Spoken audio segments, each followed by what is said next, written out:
Programme ज़ेरे बहस में आपको खुशामदीद कहते हैं नाज़रीन। मैं असदुल्ला खान हूं। अगर ये कहा जाए कि पाकिस्तान का सबसे बड़ा मसला इस वक्त करप्शन है तो शायद ये गलत नहीं होगा, क्योंकि दीगर जो मसाइल हैं वो करप्शन की वजह से ही फूटते हैं। दहशतगर्दी का मसला भी शायद करप्शन की वजह से पैदा हो जाता है। लोड शेडिंग का अगर मसला है तो उसमें भी आप जाके दूसरे सिरे पर देखें तो करप्शन का मसला निकलेगा। तो पाकिस्तान के जो बड़े बड़े मसाइल हैं उसके के दूसरे किनारे पर, दूसरे सिरे पर जब आप जाकर देखेंगे तो उसमें जो सबसे वाज़ेह चीज़ आपको नजर आएगी वो करप्शन है। तो करप्शन के बारे में अगर ये कहा जाए कि ये पाकिस्तान का सबसे बड़ा मसला है तो ये कहना गलत नहीं होगा। अब सवाल फिर यहां पर यह पैदा होता है कि करप्शन जो है ये इसका जिम्मेदार कौन है, ये कैसे मुआशरे में शरायत कर गई है, किसकी वजह से शरायत कर गई है। अगर अवाम में शरायत कर गई है तो इसका जिम्मेदार कौन है, अगर सियासतदानों में, ब्यूरोक्रेसी में और अगर इसी तरह से दूसरे इदारों में करप्शन मौजूद है तो उसका जिम्मेदार कौन है। आज के प्रोग्राम में हम करप्शन पर बात करेंगे और आज के प्रोग्राम की खास बात यह है कि हम ये सवाल यूथ के सामने रखेंगे और यूथ से पूछेंगे कि वो किसका जिम्मेदार ठहराते हैं, और यूथ के सामने हमारे कुछ सियासी जमातों के रहनुमा मौजूद होंगे। ये मेरी दाएं जानिब नौजवान बैठे हैं, स्टूडेंट्स हैं, कुछ फैकल्टी मेंबर्स भी मेरे साथ तशरीफ रखते हैं, और मेरे बाएं जानिब मुख्तलिफ सियासी जमातें, पाकिस्तान की बड़ी सियासी जमातों के रहनुमा बैठे हैं। ये स्टूडेंट्स हैं, इनके हाथ में माइक होगा, ये हमारे मेहमान हैं, ये इनका जवाब देंगे और हम जानने की कोशिश ये करेंगे कि करप्शन का जिम्मेदार बुनियादी तौर पर है कौन। प्रोग्राम का मैं आगाज़ करता हूं और तारुफ में मेहमानों को आपसे करवाता हूं। फरीद प्राचा साहब तशरीफ़ रखते हैं, जमात इस्लामी के रहनुमा हैं, बहुत शुक्रिया प्राचा साहब आपका। एजाज चौधरी साहब तशरीफ़ रखते हैं, एजाज चौधरी साहब पाकिस्तान तहरीक इंसाफ के रहनुमा हैं। शौकत बस्तर साहब तशरीफ़ रखते हैं, पाकिस्तान पीपल्स पार्टी के रहनुमा हैं। और राना अरशद साहब हमारे साथ मौजूद हैं, मुस्लिम लीग नून के रहनुमा हैं। मैं राना साहब ज़रा आपकी तरफ आऊँगा, किसको आप जिम्मेदार समझते हैं? तमाम उंगलियां सियासतदानों की तरफ उठ रही हैं, पैनामा लीक्स का मामला हो, बड़े बड़े स्कैंडल्स हो, सियासतदानों की जानिब सबसे पहले उंगलियां उठती हैं। आप समझते हैं कि करप्शन का सबसे बड़े जिम्मेदार सियासतदान ही है? सर जी, बिस्मिल्लाहिर्रहमानिर्रहीम। मैं असदुल्ला खान साहब आपका मशकूर हूँ, आपके चैनल का मशकूर हूँ, और तमाम स्टूडेंट्स का, यूथ का, असातिज़ा कराम का इंतहाई मशकूर हूँ जो अपना कीमती वक्त निकाल कर यहाँ पर तशरीफ़ फरमा हुए हैं, क्योंकि अल्टीमेटली हमारा जो यूथ है यही पाकिस्तान का मुस्तकबिल है। और यही वजह है कि वो चाहे तहरीक पाकिस्तान हो, वहाँ पर भी यूथ का जो किरदार था वो सुनहरी हरूफ में लिखा जा चुका है। और आज मैं अर्ज़ करना चाहता हूँ, जैसे आपने खुद बात की, देखिए जी, अगर ये हम पाकिस्तान बनते वक्त और पाकिस्तान से पहले या आगे थोड़ा सा हम दो कौमी नज़रिए की को देखेंगे तो वहाँ पर भी ये तमाम चीज़ें मौजूद थीं, हक़ाइक़ सब के सामने हैं।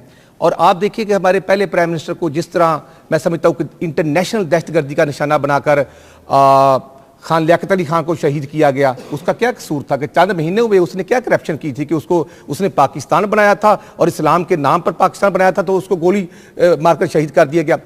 23 मार्च 1940 को जो मौलवी शेर बंगाल का किरदार था, मौलवी का, तो मैं ये अर्ज करना चाहता हूँ कि ये मिली जुली चीज़ें हैं।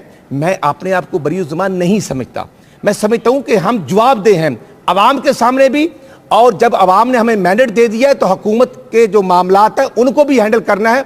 अपोजिशन में मेरे लिए काबिल एहतराम है, लेकिन ये साथ साथ देखना है कि ये जो आपका सवाल है कि ये एनर्जी क्राइसिस कैसे पैदा हुआ, मुल्क के अंदर अगर ड्रोन हमले हैं तो वो कैसे शुरू हुए, मुल्क के अंदर अगर पाकिस्तान का 4 दफ़ा आइन, वो आइन जो 1973 का आइन है जो सब ने मिलकर बनाया था, पाकिस्तान का 4 दफ़ा आइन सस्पेंड होता है तो वो कैसे, वो किस कानून के तहत पाकिस्तान का आइन तोड़ दिया गया।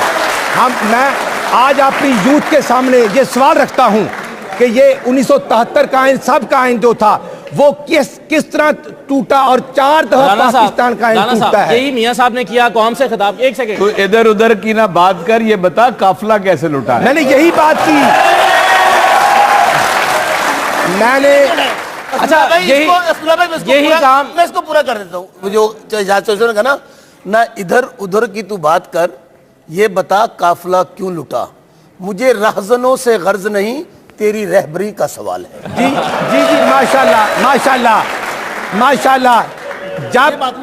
जब मुल्क के अंदर मफादात और इक़्तिदार की खातर NRO होते हैं, जब 12,000 मुकदमात को विड्रा कर लिया जाता है, आपको तो जवाब फराहम नहीं करती ना कि आप भी गलत काम करें। जब स्विस बैंक के $6 अरब पाकिस्तान की कौम के सामने पड़े हुए हैं, और कहा जाता है कि हमने लेटर नहीं लिखना, हम प्राइम मिनिस्टर की कुर्बानी दे देंगे, क्योंकि हम समझते हैं कि वो 6 अरब जो पाकिस्तान की आवाम का है हमने वापस नहीं लौटाना।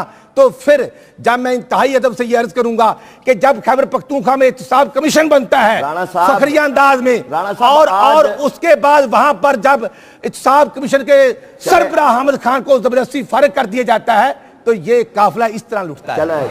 अच्छा, आज एक मेरा यानी ये कह रहे हैं जी खत नहीं लिखा गया, आज खत क्यों नहीं लिखा जा रहा? आज आप क्यों नहीं लिख रहे?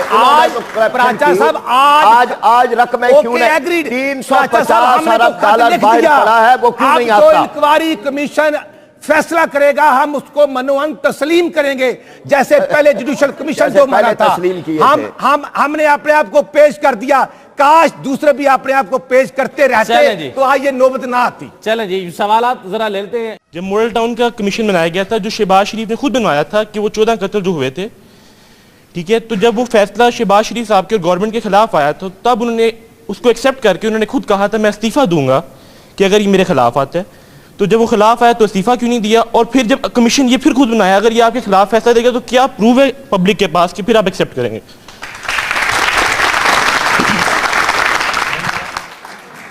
मैं अपने छोटे भाई को अप्रिशिएट करता हूँ, बड़ा वैलिड क्वेश्चन है और ये उनका हक है। मैं इंतहाई अदब से यही अर्ज़ करना चाहता हूँ कि जो ये 17 जून वाला 2015 वाला वाक़या था मॉडल टाउन का, इंतहाई दर्दनाक अलमनाक वाक़या था, और ये वाक़या जो मैं समझता हूँ 24 घंटों से रात को 1:15 बजे ये काम शुरू हुआ था, जो मुतलका TMO मुतलका SHO DSP लेवल पर शुरू हुआ था।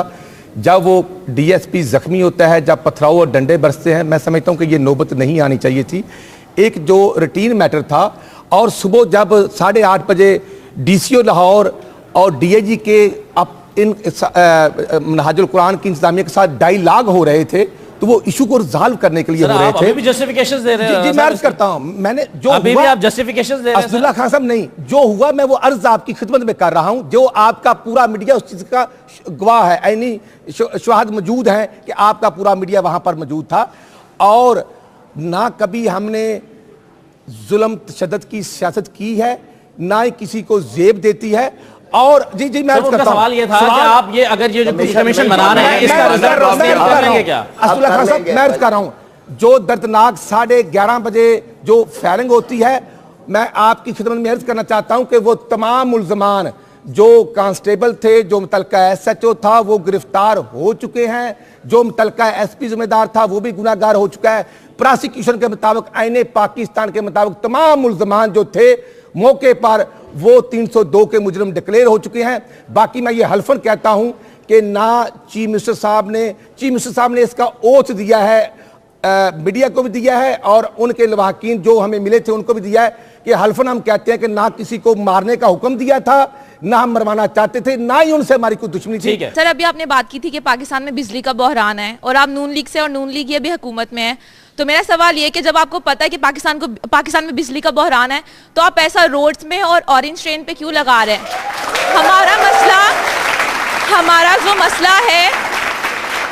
हमारा जो मेन मसला है हमारा बिजली है, और बिजली से भी ज्यादा हमारा खाने का मसला है, ठीक है?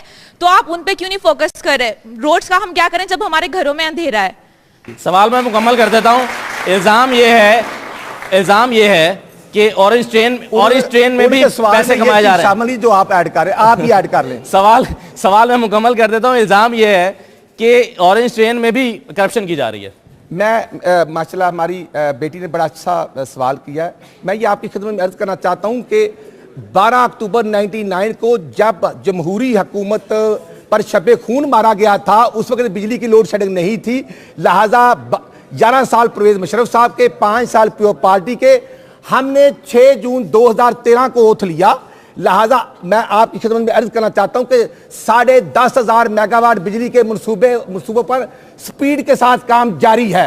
हमने जो LNG या सुई गैस से 3 सूबे, हम LNG के बारे में भी कहा जा रहा है, उसमें भी करप्शन की जा रही है। बिक्खी में मनसूबा जारी है जो 1230 मेगावाट का है, पत्तोकी में जारी है, उसके बाद जंग में जारी है, और उसके बाद कितनी पैदावार दे रहा है, सोलर पार्क कितनी पैदावार दे रहा है, के साथ हम तैयार कर रहे हैं। 12 मैं 1 मिनट 10,000 मेगावाट बिजली के मंसूबों पर तेजी के साथ हमने काम शुरू किया हुआ है। काश ये पिछली गवर्नमेंट शुरू करती तो आज ये मंसूबे मुकम्मल होते। चलें जी। हमारी गवर्नमेंट से पहले 18 घंटे की लोड शेडिंग थी, आज 6 घंटे की लोड शेडिंग जरूर है। इंशाल्लाह वो भी कम करेंगे इंशाल्लाह। सवाल चने जवाब गंदम। ओ भाई जो सवाल कर रहे हैं उसका ये गंदम जो इन्होंने बोई है वो हम काट रहे हैं। अगर बिजली के मंसूबे इन्होंने लगाए होते तो काश आज बिजली की लोड शेडिंग ना होती। हमने तो लोड शेडिंग कम की है और इंशाल्लाह 2017 में मुकम्मल तौर पर खत्म हो जाएगी इंशाल्लाह 2017 में इंशाल्लाह। ठीक है, एक ब्रेक मुझे लेनी है, ब्रेक लेते हैं नाज़रीन। ब्रेक के बाद वापस आते हैं, कुछ और सवाल आते हैं स्टूडेंट्स के, वो भी लेते हैं और अपने मेहमानों के सामने रखते हैं। ब्रेक के बाद वापस आते हैं। ब्रेक के बाद आपको खुशामदीद कहते हैं। अब जरा मैं गुफ्तगू को लेकर चलता हूं अपने मेहमानों की तरफ। और मेहमान आप जानते हैं कि स्टूडेंट्स, यूथ इनके सामने सवाल रख रही है और यूथ के जरिए जो सवालात हैं वो उनके जवाब दे रहे हैं। तो जी आप। सर सवाल तो पहला ये है कि सवाल इनसे 13 और 16 के दरमियान में होता है, ये 47 से 13 के दरमियान में देते हैं। और दूसरा सवाल मेरा इजाज साहब से है कि धरना इन्होंने 4 हलकों पर तो दे दिया, अब जो पनामा लीग्स पर सवालात आ रहे हैं उस पर ये सारे सोए पड़े हैं। कल ये पार्लियामेंट में भी गए हैं, वहाँ पे एजेंडे में नहीं था और अब भी ये आराम से बैठे हुए। तो क्या करना है इन्होंने, हमें क्या देना है? इनकी तो उम्रें गुजर गई हैं सबकी, ये सब माशाल्लाह 40+ बैठे हैं, हम क्या दे के जा रहे हैं? बहुत शुक्रिया। मेरा ख्याल है कि मौजू की तरफ आप सवाल करके वापस ले आए तो मैं आपका शुक्रिया अदा करता हूँ। असल में समझने की बात यह थी जो बिल्कुल इंट्रो पे कही गई थी कि पाकिस्तान के अंदर असल में करप्शन का जिम्मेदार कौन है, और उसका जवाब में ये कहा गया था जी सियासतदान भी हैं, जर्नैल भी हैं, जर्नलिस्ट भी हैं, जज भी हैं, ब्यूरोक्रेट भी हैं। लेकिन मैं अपनी नौजवान नस्ल के सामने मुकम्मल सच बोलना चाहता हूँ। जुज़वी सच बोलने से 68 बरस में हम कहीं नहीं पहुँच सके और अब भी नहीं पहुँच सके। मैं एक सियासी कारकुन हूँ और मैं इस मुल्क के अंदर यह दावा लेके उठा हूं कि मैं पूरे निज़ाम को दुरुस्त करूंगा। उस निज़ाम के अंदर जज भी आ जाते हैं, उसके अंदर ब्यूरोक्रेट भी आते हैं, उसमें जर्नैल भी आते हैं, उसमें जर्नलिस्ट भी आते हैं, सारा पाकिस्तान उसके अंदर आ जाता है। दावा मेरा है, जज और जर्नैल ये दावा लेके नहीं उठे इस सोसाइटी के अंदर। चुनाचे असल करप्शन के जिम्मेदार जिनके हाथ में ज़माम इक़्तिदार है, जो अपने आप को जमहूरी हुकूमत कहते थे और जमहूरियत के चैंपियन बनके उन्होंने पाकिस्तान की गरीब कौम का जोंकों की तरह खून चूसा है। और वो डिक्टेटर के जो आए थे पाकिस्तान की हिफाजत करने के लिए और वो मुल्क के हुक्मरान बन के बैठ गए, वो लोग हैं असल में जिम्मेदार। अब तहरीक इंसाफ ने 20 बरस पहले ये पार्टी इसलिए बनाई थी कि इस मुल्क से एहतसाब किया जाए उन लोगों का कि जो ये बर्बादी के जिम्मेदार है। आज तक एहतसाब नहीं हो। तो सर खैबर पख्तूनख्वा में आपने एहतसाब एक्ट में तरमीम लेकर आ गए क्योंकि आपके अपने लोग पकड़े जा रहे थे। जी, कोई पार्टी आज तक ये नहीं कर सकी है। हमारे मुल्क के अंदर मुस्लिम लीग और पीपल्स पार्टी, ये 2 हुक्मरान मेनली जमाते रही हैं और एक दूसरे को ये तहफ़्फ़ुज़ फराहम करती हैं, एक दूसरे का एहतसाब नहीं करती। अगर किसी फौजी हुक्मरान ने एहतसाब के ऊपर जोर दिया तो सिर्फ ये किया कि बाजू मरोड़ा और लोगों को अपने साथ शामिल कर लिया, एहतसाब उसने भी नहीं किया। इस बात का जवाब जो असदुल्ला भाई कह रहे हैं मैं दे चुका हूं। मैंने ये कहा कि खैबर पख्तूनख्वा ने वाहिद मिसाल कायम की है कि अपने बैठे हुए एक मिनिस्टर को गिरफ्तार करके जेल के अंदर डाला और फिर प्रेशर पर आप अमेंडमेंट भी तो ले आए सर। अफसरों को इसी प्रेशर पर आप अमेंडमेंट भी तो ले आए, क्या हुआ आपके नैब के जिस चेयरमैन प्रेशर पर हम अमेंडमेंट लेके आए, पाकिस्तान तहरीक इंसाफ के चेयरमैन ने वो ऑर्डिनेंस स्क्रैप कर दिया और उन्होंने कहा एक नया ऑर्डिनेंस लाया जाए जो शफाफ एहतसाब की जिम्मेदारी उठाएगा। अभी तक वो नहीं आया, अभी तक वो। चलें जी आप। अस्सलाम वालेकुम सर, मेरा क्वेश्चन ये है कि आप सबने ये कहा कि कमीशन बनना चाहिए, ये होना चाहिए, वो होना चाहिए। आप ऑपोजिशन में रहे हैं, आपने कुछ नहीं किया, ठीक है। आप ये बताइए आवाम को कि आप अब अगर कुछ नहीं करेंगे तो कब करेंगे? आपने अपनी उम्रें गुजार दी है, ठीक है। हम जब से बड़े हुए हमने कुछ नहीं देखा कुछ होते हुए। आप अब भी अगर ऑपोजिशन में रहकर कुछ नहीं कर सकते हैं तो इससे बेहतर आप PTI को ऑप्शन दें कि वो आगे के कुछ करे। देखिए गुजारिश ये है, मैंने पहले भी अर्ज़ किया था कि एहतसाब का एक ऐसा निज़ाम बना दें जो सबके लिए बराबर हो, जिसमें सिर्फ ये ना हो कि सिर्फ पाकिस्तान पीपल्स। आज तक अगर तख्ता दार पे लटकाया गया है तो शहीद जुल्फ़िकार अली भुट्टो को, अगर 14-14 साल जमानतें नहीं हुई तो पीपल्स पार्टी की। मैं ये नहीं मैं पार्टी, मैं कह रहा हूँ हमें बुरे लोग हैं, अच्छे बुरे लोग हर जगह पे मौजूद हैं। अब गुजारिश ये है कि और सबसे बड़ा कसूरवार कौन है ये भी मर्ज करूं, अदालतें किसी भी मुल्क के अंदर सबसे अहम रोल अदा करती हैं। ये वो अदालतें हैं जब कोई आमिर आता है उसको वो इंडोर्स कर देती हैं और कहती हैं बादशाह सलामत, आप ना सिर्फ लीगल हुक्मरान हैं बल्कि आप जो चाहे आइन में तब्दीली कर लें। ज़ियाउल्लाह काया उसने तमाम जजों को फारिग कर दिया। जब तक आपका अदालती निज़ाम दुरुस्त नहीं होगा, जब तक अदालतें नजरिया जरूरत से पीछे नहीं हटेंगी, उस वक्त तक पाकिस्तान में एहतसाब का निजाम ठीक नहीं हो सकता। मैं आपकी बात से एग्री हूं। बस हमारा पॉइंट ये है, मैं आपकी बात से एग्री हूं कि हमारे अंदर करप्ट लोग मौजूद हैं, लेकिन मैं बार बार कह रहा हूं कि उसका तरीकाकार क्या है। उसका तरीकाकार यह है कि आप ऐसा निजाम बनाएं जहां पर कोई उंगली ना उठा सके, ये ना कहे कि सिर्फ पीपल्स पार्टी को टारगेट किया जा रहा है, बाकी जमातों का का पॉइंट ये है कि पहले सबको लटकाओ फिर मुझे नहीं, सबको लटकाएं, अक्रॉस द बोर्ड एहतसाब करें। मेरा क्वेश्चन फ्री प्राचा साहब से है कि आप लोगों ने करप्शन खत्म करने की मुहिम एक चलाई हुई है, तो अब पनामा लीक्स के बाद आप लोगों का क्या रद्द-ए-अमल होगा इस बार? ये बहुत अच्छा सवाल है जी। हकीकत यह है कि जमात इस्लामी ने करप्शन फ्री पाकिस्तान की तहरीक चलाई है और जमात इस्लामी इसका सही तौर पर हक भी रखती है, इसलिए कि अल्लाह का फजल व करम है कि जमात इस्लामी के 150 अफराद मुख्तलिफ औकात में कौमी असम्बली, सूबाई असम्बली, सैनेट में रहे हैं। पाकिस्तान के सबसे बड़े शहर कराची में 3 मरतबा इख्तिदार जमात इस्लामी के पास रहा है, लेकिन अल्लाह का फजल व करम है किसी एक आदमी पर 1 रुपए की भी करप्शन का चार्ज नहीं है अल्लाह के फजल व करम के साथ।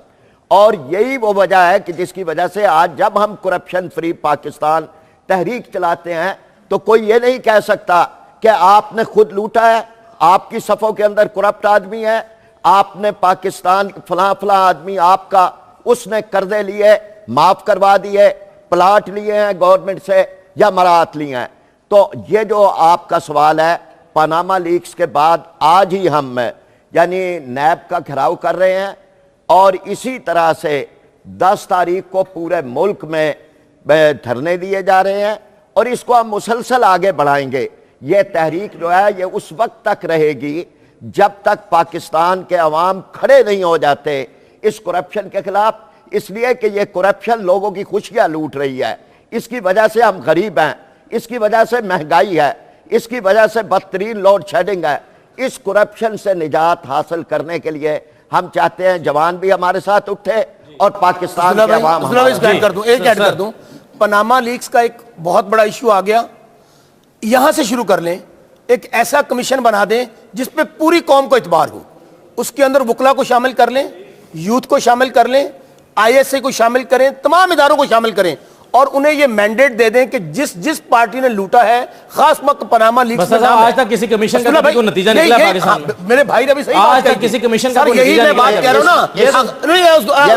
ना। के लिए एक और लेकिन आखिर काम स्टार्ट तो करना पड़ेगा, आपको आपकी अदालतों के निजाम पे एतबार तो करना पड़ेगा। मेरे भाई ने दुरुस्त कहा था, राणा साहब ने जवाब नहीं दिया। मॉडल टाउन का जो कमीशन बना उसको अनाउंस ही नहीं किया गया आज तक, उसकी रिपोर्ट ही शायद नहीं की गई। मैं पार्टी का कारकुन, मैं मुतालबा करता हूं तमाम पार्टियों की जानिब से कि आज से शुरू कर लें और ऐसा कमीशन बना दें जो अभी से शुरू करे और तमाम लोगों का एहतसाब करे। जी प्लीज। मेरा सवाल राणा साहब से है। ठीक है, इमरान खान ने करप्शन की है, लेकिन आपको लगता है कि 30 सालों में आपकी हुकूमत ने या मियाँ साहब ने या जो कल आपके लीडर हैं जो अपने आप को बहुत बड़ा लीडर कहते हैं और हर दफ़ा डेस्क को ज़ोर ज़ोर से खड़काते हैं और कहते हैं कि मैं ये कर दूंगा, मैं वो कर दूंगा, उन्होंने एक शौकत खानम जैसा हॉस्पिटल बनाया?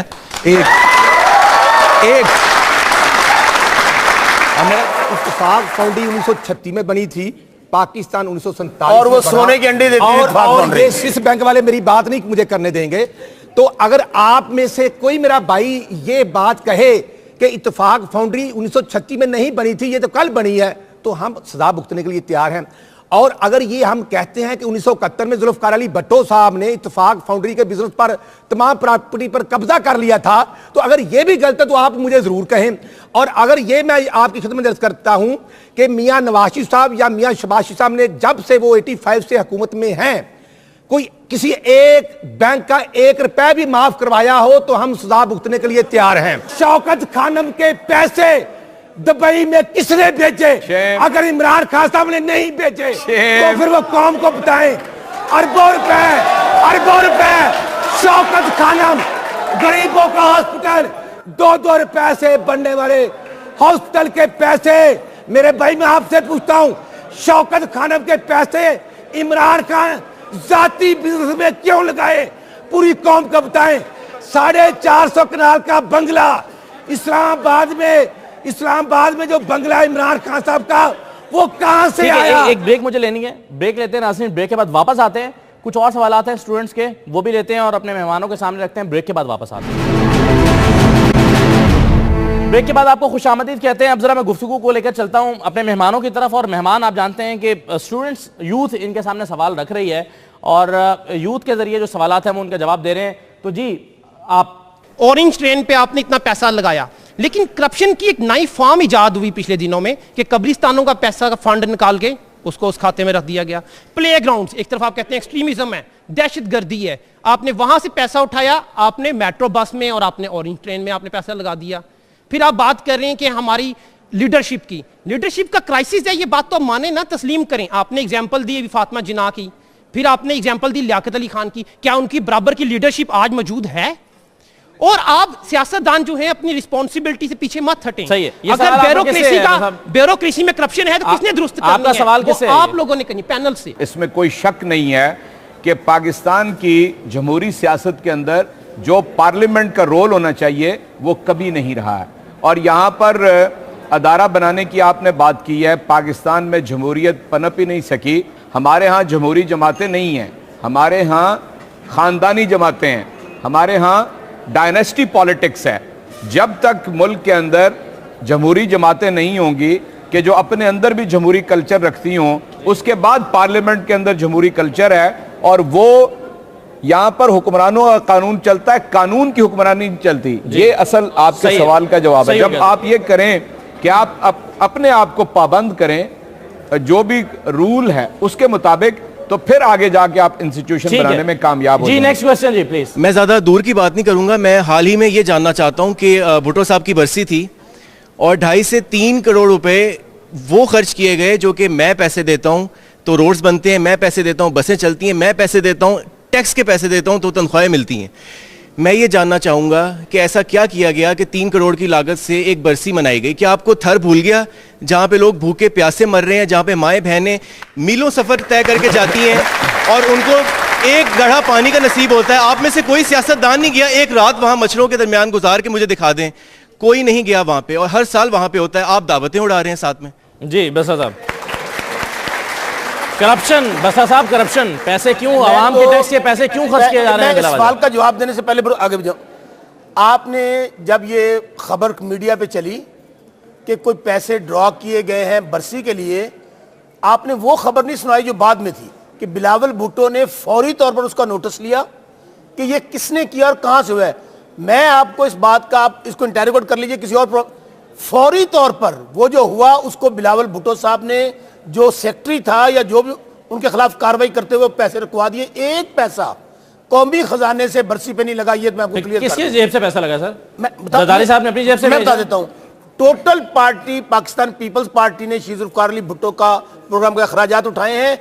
एक पैसा अगर हुकूमत के खजाने से लगा हो, मैं सियासत से दस्तबरदार होने के ऐलान करता हूं। तो जी, आप जब भी करप्शन की बात होती है, हमारा टॉपिक भी करप्शन है, तो बजाय इसके कि आप उसका कोई सोल्यूशन दें, सियासतदान एक दूसरे के ऊपर आर्गूमेंट करना शुरू हो जाते हैं। आपने करप्शन की, उसका सोल्यूशन कोई भी नहीं देता।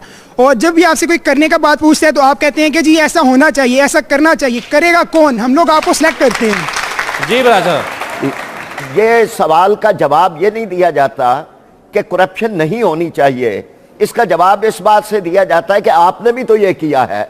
तो गोया कि ये बात अपनी जगह पर ये तय हुई, बल्कि वो अल्फाज जो आज बसरा साहब ने किए हैं, ये भी बड़ी दफ़ा मैं सियासत से दस्तबरदार हो जाऊंगा। हत्ता कि मेरा नाम बदल दें, कम अज़ कम 6 दफ़ा ये लफ्ज़ इस्तेमाल कर दिया गया कि अगर मैं लूटी हुई दौलत वापस ना लाऊं तो मेरा नाम तब्दील कर दे। अब कौन तब्दील करेगा नाम? तो ये सवाल सबसे अहम है कि ये कैसे ख़त्म होगी। कैसे ख़त्म होने के लिए सबसे ज़रूरी बात यह है कि नीचे से चलने वाली करप्शन तो ख़त्म हो सकती है, ऊपर से नीचे आने वाली करप्शन कभी ख़त्म नहीं हो सकती। तो मैं ये समझता हूँ कि इसके लिए सख्त तरीन सज़ाएँ होनी चाहिए, फांसी तक की सज़ा जो है ये होनी चाहिए। इस पर करप्शन पर, जिस करप्शन के नतीजे में कई लोग मर जाते हैं बेचारे और गुर्बतों का शिकार होते हैं, उस पर फांसी की और मौत की सजा जो है। असदुल्ला खान साहब, मुझे बड़ी खुशी हुई जो प्राचा साहब का पॉइंट है वो है, मैं इंतहाई अदब से यही अर्ज करूंगा, ठीक है हम फेडरल में गवर्नमेंट में हैं, वहां पर अपोजिशन लीडर जो तमाम महकमों का ऑडिट करना होता है वो पब्लिक अकाउंट्स कमेटी के चेयरमैन ने करना होता है, जो अपोजिशन के लीडर खुर्शीद शाह साहब हैं, उनको ये इख्तियार है कि वो ऑरेंज ट्रेन हो, वो मेट्रो बस हो, जो भी वो हर मेगा प्रोजेक्ट्स पर हमें घसीट सकते हैं। अब मैं अर्ज करूंगा कि हम जितने लोग यहाँ पर बैठे हैं हम सब हुकूमत में हैं। बसरा साहब की हुकूमत सुबह सिंध में है, सपाई गवर्नमेंट इनके पास है, उसी तरह पीटीआई और जमात इस्लामी की कंबाइंड गवर्नमेंट खैबर पख्तूनख्वा में है, हमारी सुबह पंजाब और मरकज में है, हम सब जवाबदेह हैं। हमें चाहिए कि ये पाकिस्तान जितनी कुर्बानियों के बाद हासिल किया गया था, हमें हल्फन करप्शन को खत्म करने के लिए अपने अपने लेवल पर यह किरदार अदा करना चाहिए और ये होना चाहिए। जी नेक्स्ट क्वेश्चन जी भाई। अस्सलाम वालेकुम sir, I am from Bahawalnagar. ठीक है, अभी जितनी भी गुफ्तगू हुई है रिसेंटली, हम लाहौर, खैबर पख्तूनख्वा, इधर उधर की बात करते हैं। आप कभी दूसरे सिटीज में जाके देखें, वहां पे तो कोई सिस्टम ही नहीं है। अकाउंट ऑफिस को ले लें आप, अकाउंट ऑफिस में मेरी कजन जिनके 9 स्केल की जॉब हुई है, 20,000 उनकी सैलरी है और डिपार्टमेंट तकरीबन 6 माह से उनकी सैलरी अभी तक नहीं आई, पीछे किसी रीजन की वजह से।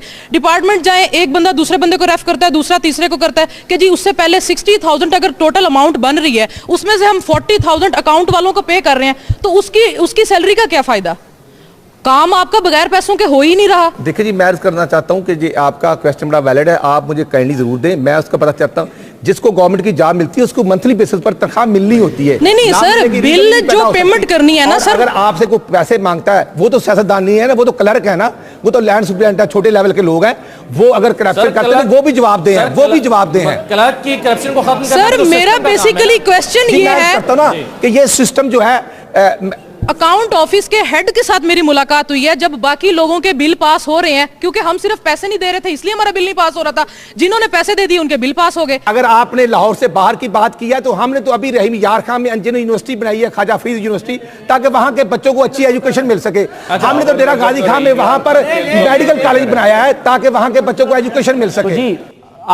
मैं पूछना चाहूंगी कि आप के सबके अंदर कोई अपनी सोच नहीं है? आपके जो भी leaders whatever stupid act they commit, you start defending them. पिछले दिनों बिलावल भुट्टो ने के प्रोटोकॉल की वजह से एक बच्ची अपने बाप के हाथों में मर गई, एंड ही वाज लाइक ये तो प्रोटोकॉल की वजह से हुआ ही नहीं, ये तो उस बच्ची के वजह से उसको एंट्रेंस नहीं दी जा रही थी। क्यों नहीं दी जा रही थी? You don't see the reasons? Is it a divine law that you have to defend every stupid act? आप लोग क्यों ऐसा करते हैं? लोग मर रहे हैं हमारे यहाँ। अभी राणा साहब ने कहा कि नवाज शरीफ ने 1 रुपया नहीं खाया। Is it, come on, is it a joke? आप क्या जो समझते क्या है हमें? सही सवाल है सर, वैलिड क्वेश्चन है sir, this is a valid question. क्या आप लोग, आपके लीडर्स कुछ भी कहते हैं आपको डिफेंड करना शुरू कर देते हैं गलत चीजों को भी? 12 अक्टूबर से लेकर 10 साल परवेज मुशर्रफ ने साहब नवाज शरीफ का किया, उसके मॉडल टाउन के घर पर भी कब्जा कर लिया और उसके बाद पूरी फैमिली को मुल्क से बाहर भेज दिया। जब वो इस्लामाबाद पुरानी बातें मत करें, आप आज की बात और उस वक्त जब परवेज मुशर्रफ था ना, तो ये अकलौते मेंबर इमरान खान साहब कौमी असम्बली के उसके साथ थे, परवेज मुशर्रफ की आमरीत के साथ। तो अब आपने क्यों करते थे? यही बात है कि आज हम तो समझते हैं कि ये मुल्क जमहूरियत के नाम पे बना था, जमहूरियत को पनपना चाहिए। जहां पर हमारी गलती है हम उसको एडमिट करते हैं। और अगर आप कहते हैं 1 रुपया, मैं अर्ज करता हूं साबित हो जाए तो हम देने के लिए भुगतने के लिए तैयार हैं। आप नहीं, ऐसे नहीं है, ऐसे नहीं है। कह रहे हैं उन्होंने 1 रुपया नहीं खाया, अरबों खाए हैं। वो जरदारी साहब ने खाए 6 अरब स्विस बैंक के जरदारी साहब ने जरूर खाए हैं। जी, हमने इंक्वायरी कमीशन बना दिया है, अदालतें आपकी मौजूद हैं, आर्मी के इदारे मौजूद हैं, हम जवाबदेह हैं, हम अपने आप को जवाबदेह समझते हैं कि वो आइन के अंडर है हम, इसलिए। लेकिन मैं ये कहना चाहता हूं कि एहतसाब कमीशन खैबर पख्तूनख्वा में भी बनता है, कितने लोग पकड़े गए और कितने मैं बताता हूं जी, को करप्शन में निकाला गया, उसकी भी एफआईआर दर्ज नहीं होती। इनके जवाब पनामा लीक्स के आफ्टरशॉक्स हैं और पनामा लीक्स की वजह से आफ्टरशॉक्स भुट्टो का नाम है। सर, पंजाब में एक चीज को देखा जाता है, लाहौर, सारे फ्लाईओवर बन रहे हैं लाहौर में, सर्विसेज, जर्नल, जना, इस तरह के सारे हॉस्पिटल लाहौर में। जो एक बहुत सीरियस कंडीशन का पेशेंट भावनगर से आ रहा है, लाहौर आते तो मर गया, उसका जिम्मेदार कौन? एक बात, आप जो फ्लाईओवर सारे पंजाब में बना रहे हैं, इनकी ज़रूरत नहीं, इनसे ज़िंदगियाँ बचती नहीं हैं। इन फ्लाईओवर का पैसा बचाएं और जो दूसरे पंजाब की सिटी जो डिज़र्व करते हैं ना, वहाँ पे हॉस्पिटल बनाएं, सर्विसेज लेवल के, जना लेवल के। सर परसों ठीक है, ताकि जिस बेचारे ने भावनगर से आना ना, वो एटलीस्ट साहिवाल तक अपना पेशेंट लेके आए, वहाँ पे उसको ठीक करवा ले, ना कि लाहौर आए। सही है। परसों मियाँ वाली में एक्सीडेंट हुआ है और जो मरीज हैं, जख्मी हैं, उनको मुल्तान भेजा गया 3 घंटे की ड्राइव। मैं आपकी खिदमत में अर्ज करना चाहता हूं कि अगर डेरा गाजी खान में मेडिकल कॉलेज बन चुका है तो उसका मतलब वहां पर हॉस्पिटल भी होगा, डेफिनेट होगा और है। और उसके बाद मुजफ्फरगढ़ में हमने जो तुर्की के तावन से एक इंटरनेशनल लेवल का हॉस्पिटल बना दिया जो कार्डियोलॉजी। मुजफ्फरगढ़ कितनी दूर है, जरा आप थोड़ी सी मेहरबानी करेंगे। मैं अर्ज कर रहा हूँ, आपने बात की, और अगर आप ये कहेंगे तो ये मेट्रो लाहौर में नहीं बनी, ये मुल्तान में भी बन रही है, ये रावलपिंडी में भी बनी थी।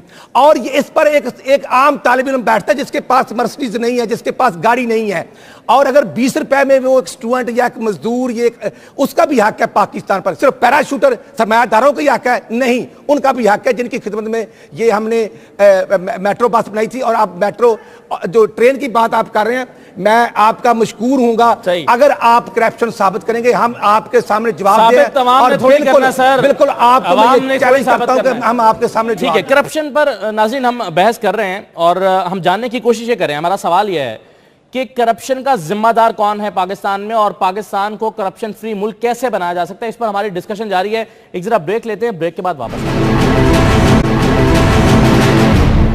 ब्रेक के बाद आपको खुशामदीद कहते हैं। करप्शन पर आज के प्रोग्राम में हम बात कर रहे हैं। हमारे साथ पाकिस्तान की बड़ी पॉलिटिकल पार्टीज के लोग मौजूद हैं, वो सवालों का जवाब दे रहे हैं, मेरे सवालों का जवाब भी दे रहे हैं, और ये नौजवानों की जानिब से, तलबा और तालिबात की जानिब से जो सवाल पूछे जा रहे हैं, इसका भी जवाब दिया जा रहा है। तो मैं आगे बढ़ता हूं, जरा सवाल जी आप सवाल कीजिए। एक क्वेश्चन मेरा बसरा साहब से है कि जो पनामा लीक्स आई हैं उनमें तो रहमान मलिक साहब का भी नाम आ रहा है, तो आपके अंदर वो कौन सी इंटेग्रिटी है कि आप पूछे नवाज शरीफ से कि आपने टैक्स चोरी किया है या ये किया या वो किया? यही तो मैंने कहा है, यही तो मैंने कहा है, खा उसमें मेरा भी नाम हो। जब नाम आ गया है तो जब तक उसका उनके कहने का मतलब है आप पूछते हुए अच्छे नहीं लगते, बस ऐसा। जब मैंने इसलिए कहा बेनज़ीर साहबा का भी नाम है तो उनका भी जवाब ये दे, उनके गुस्सा भी माशाल्लाह जिंदा हैं सारे। आपने कहा कि आपका नाम है, इसलिए हम मुतालबा करते हैं कि जिसका भी नाम है कमीशन बना दें। अगर रहमान मलिक साहब ने कहा है, किसी ने कहा है, सामने आ जाए। अस्सलाम वालेकुम। राना साहब को छोड़ के बाकी 3 मेहमानों से सवाल है कि करप्शन के ऊपर हम बात कर रहे हैं, अपनी अपनी जमातों को सामने रखें और कोई सा एक सजेशन बताएं जिससे मेरे ये सारे स्टूडेंट्स जो हैं इनकी बेहतरी हो सके।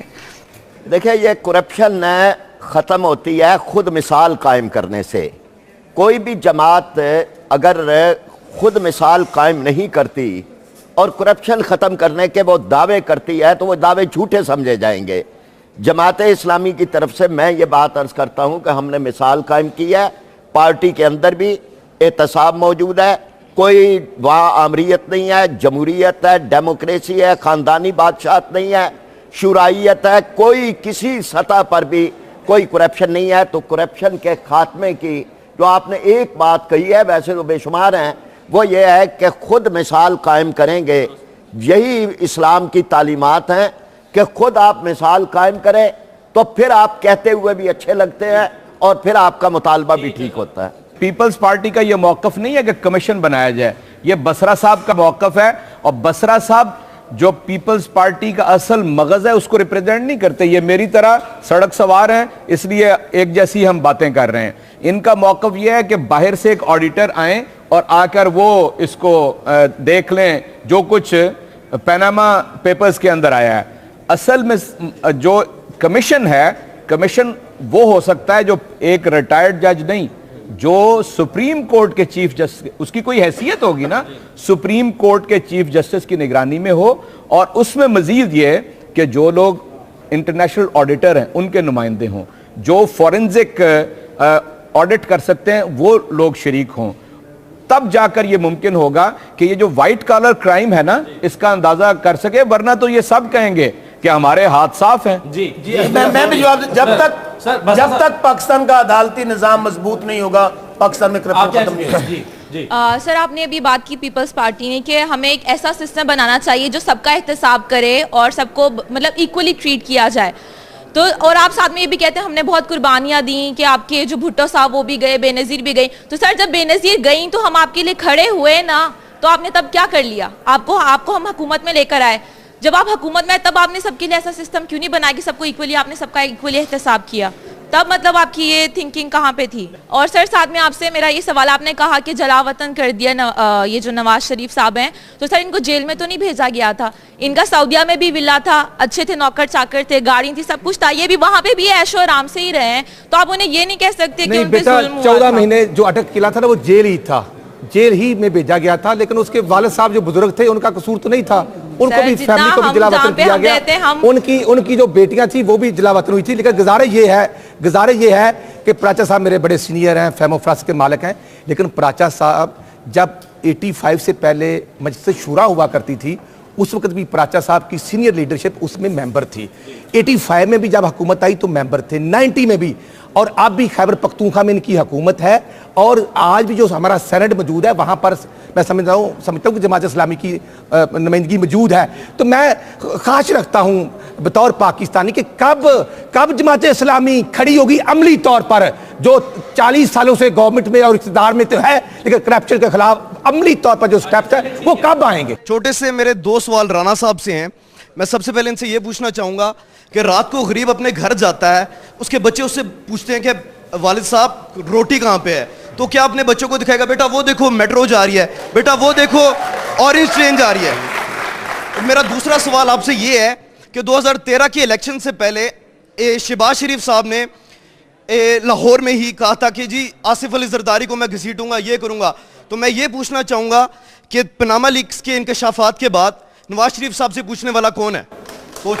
ओके, एक बात तो आपने कहा मेट्रो, मेरे छोटे भाई मेट्रो पर मेरे पास भी गाड़ी होगी, इनके पास भी गाड़ी होगी, लेकिन जिसके पास गाड़ी नहीं है वो गरीब आदमी बैठता है जो 20 रुपए जो गज्जू मोतो से शादरे जाता था तो 200 रुपए रक्षा वाला लेता था। 1% ऑफ लॉरीज, 1%। और 99% लोग जिसके पास रोड, ओके आपका पॉइंट आ गया। मैं अर्ज करना चाहता हूं कि जिसके पास मर्सिडीज है उसने नहीं बैठना, जिसके पास रोटी नहीं है वो ही 20 रुपए में सफर कर रहा है, और रोटी अल्हम्दुलिल्लाह पाकिस्तान को हर फर्द को अल्लाह ताला दे रहा है। अब आपने बात की मियां मोहम्मद नवाशी साहब की, मियां मोहम्मद नवाशी साहब ने तो कमीशन बना दिया, अब आपके पास जो सबूत है वो ले आए। जैसे पहले जुडिशल कमीशन बना था, देख रहा अवाम ने वोट दिया ना, और जुडिशल कमीशन के फैसले एक बात मुझे कहनी, ये हमने तो अपने आप को पेश कर दिया। ठीक है राणा साहब जी, ये बहुत ही बड़ी गुमराही है जब ये बस के हवाले से बात करते हैं। लाहौरी 1% उस बस के ऊपर सफर करते, 1%, और किस कीमत के ऊपर 1 करोड़ रुपया डेली सब्सिडाइज करके, ये किस तरह की बात करते हैं? सर मेरा आपसे कोई क्वेश्चन नहीं है, लेकिन मैं आपको एक मुफ्त मशवरा देना चाहती हूँ सबको। जी हुक्म करें जी। मशवरा ये है कि यहाँ पे बैठ के बातें करने से कुछ नहीं होता, ना हमें ना आपको इस चीज का कोई फायदा नहीं यहाँ जाने के बाद। मुझे लगता है आप लोग सब ना रात को ये सोचते हैं कि सुबह यूथ के लोगों ने हमसे सवाल क्या करना है, हमने उन्हें जवाब क्या देना है। ये नहीं कोई सोचता कि हमने करना क्या है, ठीक है? यहाँ से सवाल तो ये छोड़े आप और हम ये बात छोड़ें कि हमें करना क्या है। हम ये सोचें कि हमने अपने आप में हर इंसान पे जो फर्ज है, आप पे जो काम फर्ज है, आप अपना पूरा करें, हम अपना पूरा करें, फिर हम आगे जाएंगे। यहाँ से बातें करने से हमें कुछ नहीं मिल जाता। मैंने तो पहले भी यही अर्ज किया था कि सब आपने अपनी जिम्मेदारी निभाएंगे। ये मशवरा है जी, बहुत अच्छा मशवरा जी, बड़ा मुफीद जी। कोई और क्वेश्चन? आप बात कर रहे हैं करप्शन की, आप करप्शन किसको कहते हैं? एक शख्स आपकी पार्टी में है, जब तक वो आपकी पार्टी में बहुत अच्छा है, नेक है, परहेजगार है, जब वो दूसरी पार्टी में जाता है वो करप्ट हो जाता है, वो झूठा हो जाता है, वो गंदा अंडा हो जाता है। मैं आपसे एक दरख्वास्त जरूर करता हूं कि सब लोग सियासी शऊर हासिल करें, और जब वोट देने का वक्त आए तो अपने उस हक के राय दही को इस्तेमाल करें। दूसरा यह है कि जब किसी सियासी तहरीक को आप दुरुस्त समझें तो उसका साथ दें। इसलिए पार्टी ज्वाइन करना जरूरी नहीं है, सियासी शऊर हासिल करना बहुत जरूरी है। दूसरा सवाल आपने ये किया था असदुल्ला साहब, हमारे तो जितने इश्यूज हैं, वो इंडोमेंट फंड हो, वो एजुकेशन का इशू हो, वो हॉस्पिटल का, वो एजुकेटर, हमने 1,30,000 एजुकेटर भर्ती किए हैं, मैं हल्फड़ कहता हूं कि एक टीचर भी हमने सिफारिश पे नहीं किया। जो पढ़े लिखे स्टूडेंट थे आप जैसे, वो भर्ती हुए हैं ताकि क्वालिटी ऑफ एजुकेशन बेहतर हो। असदुल्ला, एक जुमला, मैं ये बहुत चूंकि अब मुकम्मल हो रही है, मैं ये अर्ज करना चाहता हूं कि जब इंतखाब का वक्त आता है और उसमें दयानतदार उम्मीदवार भी होता है और बददयानत भी होता है, और सबको पता है कि ये चोर है, मनशियात के अड्डे चलाता है, ये करप्ट आदमी है, थानों को की सरपरस्ती करता है, जागीरदार, वडेरा, लुटेरा सब कुछ है। इसके बावजूद उसको वोट दिया जाता है और शरीफ आदमी पढ़े लिखे को नहीं दिया जाता, तो ये भी एक तरह की करप्शन है जो वोटर कर रहा होता है। मैं वक्त खत्म हो गया, मेहमानों का मैं शुक्रिया अदा करना चाहूँगा। फरीद पाशा साहब आपका शुक्रिया, जासूरी साहब आपका बहुत शुक्रिया, बसरा साहब आपका शुक्रिया, राना साहब आपका बहुत शुक्रिया। ये हमने नाज़रीन कोशिश की आज के यूथ को हम अपने सियासतदानों के सामने बिठाएं और ये सवाल जानने की कोशिश करें कि करप्शन जो है इसका जिम्मेदार कौन है। नौजवानों के सवालात आपने सुने हैं, सियासतदानों के जवाबात आपने सुने हैं, फैसला आपको करना है। वक्त खत्म हो गया है, अपना फीडबैक हमें दीजिएगा। मुझे इस प्रोग्राम से इजाज़त दीजिए।